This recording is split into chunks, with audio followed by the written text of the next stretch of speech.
ৰাতিপুৱাই কোনোবাই মোক জনালে, হোৱাটছএপত পঠালে, কংগ্ৰেছৰ নেতা বিৰোধী দলৰ দলপতি দেৱব্ৰত শইকীয়া ডাঙৰীয়াই অভিযোগ তুলিছে।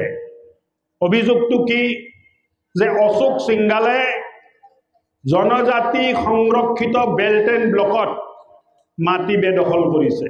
দেৱব্ৰত শইকীয়া ডাঙৰীয়াক মই জনাব বিচাৰিছো, মই প্ৰত্যাহ্বান জনাব বিচাৰিছো, তেখেতে প্ৰমাণ কৰক মই বা মোৰ পৰিয়ালৰ 1 ইঞ্চ মাটিও যদি ট্ৰাইবেল বেল্ট এণ্ড ব্লকত আছে, মই ৰাজনীতি এৰাই নহয়, মই অসম এৰি হিমালয়ত যাই সন্ন্যাস লৈ লওঁ। কিন্তু তেখেতে প্ৰমাণ দিব লাগিব, আৰু যদি প্ৰমাণ দিব নোৱাৰে তেখেতে অসমৰ ৰাইজৰ ওচৰত মাপ খুজিব লাগিব। এই প্ৰত্যাহ্বান মই জনাইছো।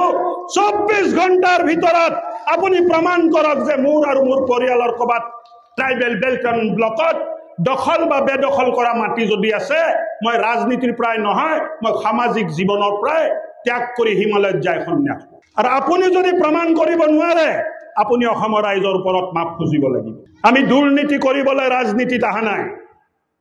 ভগৱানে বহুত দিছে, কোনো চৰকাৰী ঠিকা মই কৰা নাই, কোনো চৰকাৰী সাবসিডি মই লোৱা নাই, কোনো চৰকাৰৰ লগত সাপ্লাইৰ ধান্দা মই কৰা নাই।